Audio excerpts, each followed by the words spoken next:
It's a beautiful day in the neighborhood, a beautiful day for a neighbor. Would you be mine? Could you be mine?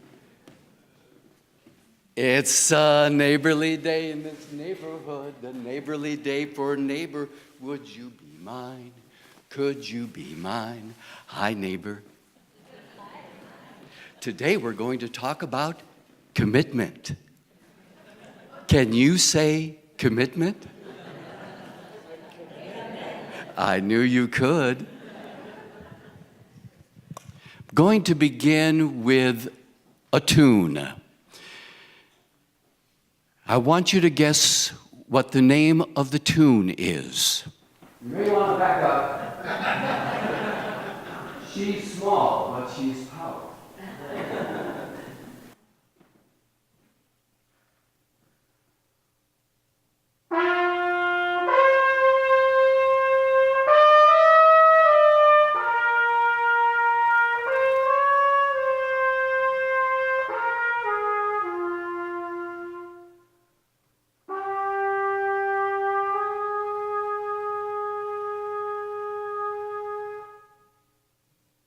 Going to talk about a very technical term.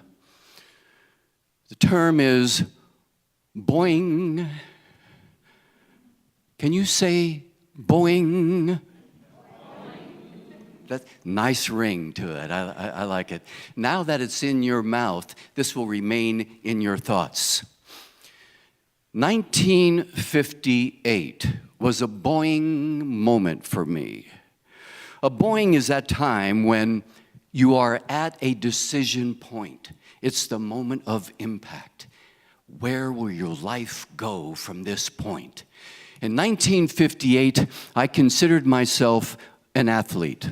Although I was only 12 years old, I weighed exactly 100 pounds. I was 5 foot even. When I stood sideways and stuck out my tongue, I looked like a zipper. We were on the football field.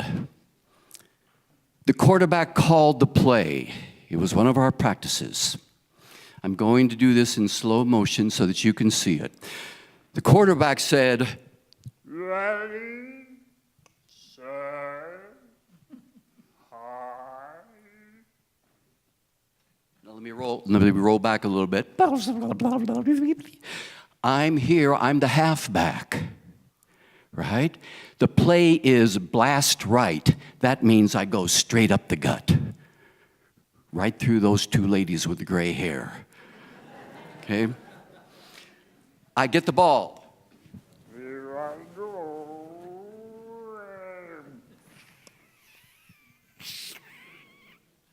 I got clobbered. I got smacked down right there on the ground. And in that moment, that was a boing. And I decided I was not an athlete.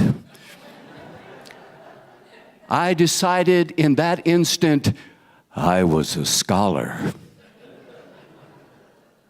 Now, let me move ahead 10 years, 1968, a grand year. We all know that year, don't we, Rand?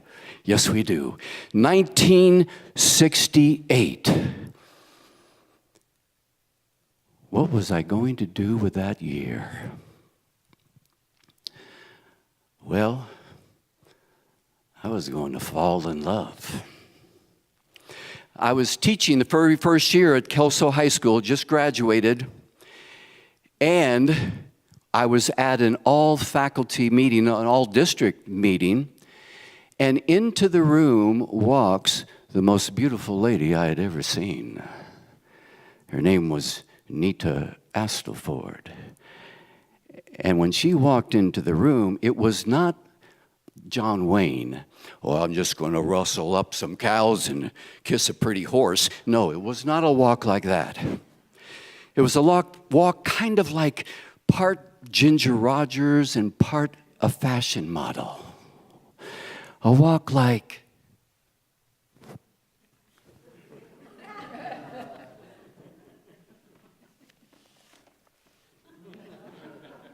by the way, I've never been able to do that with my hair.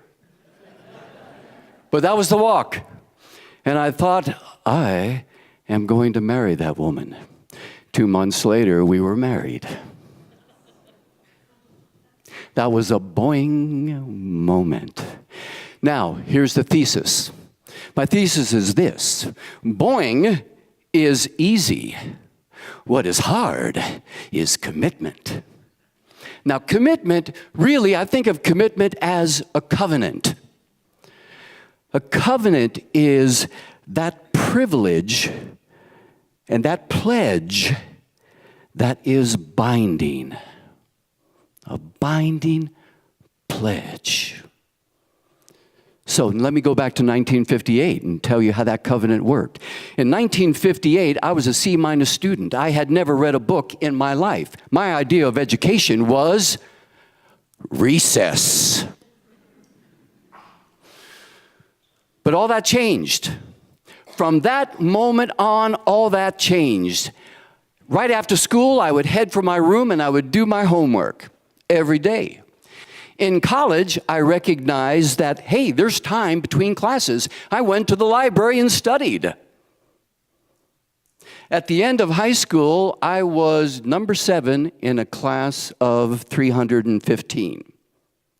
When I graduated from NNC, I was Phi Beta Kappa, a member of Who's Who among American students in colleges and universities, like at least a dozen of you in the room. Let me see the hands of who's who, folks.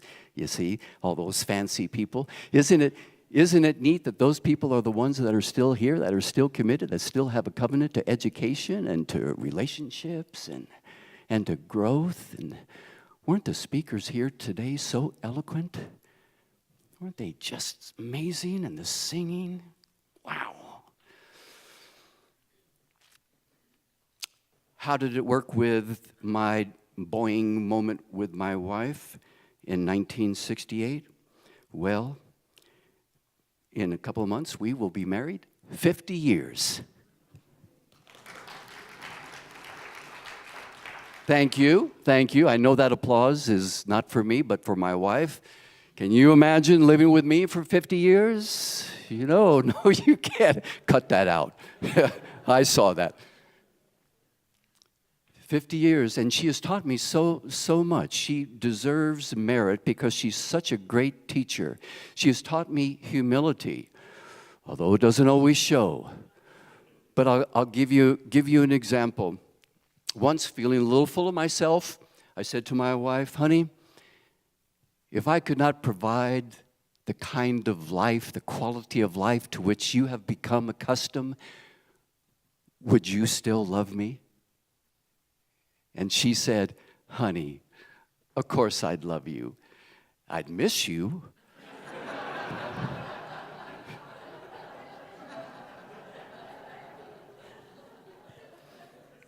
She has such a wonderful sense of humor. A few days ago, we woke up, and we woke up at the same time, lying in bed, and I turned to Nita and I said, good morning, pumpkin starch. And she said, pumpkin starch? And I said, isn't that your name? And she said, I don't think so. I think you woke up in the wrong bed. And then after a pause, she said with a wicked smile, let me fantasize about that for a moment.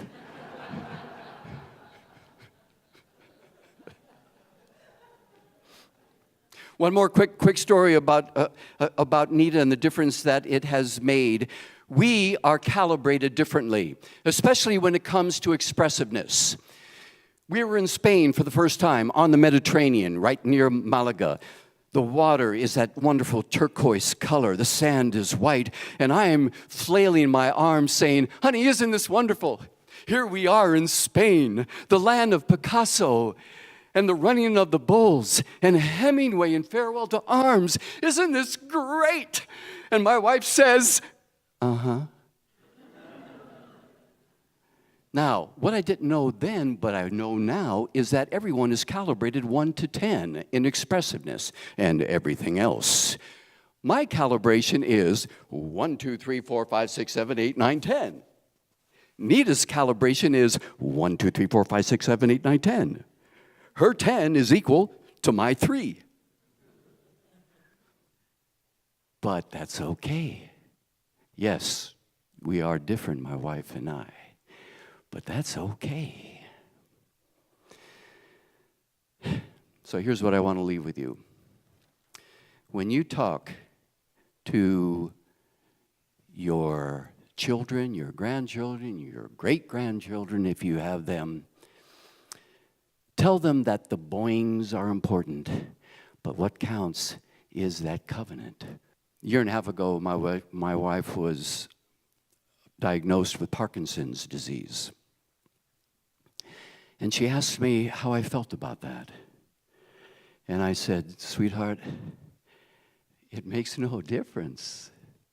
The covenant was for better or for worse, sickness and health. There is no expiration date on a covenant. No expiration date. So tell your kinfolk that. Tell your youngsters that what counts is the covenant. And the greater they are able to keep in allegiance to that covenant, the greater their love and peace and joy will be. Which leads me back to my original song. Did any of you recognize the tune?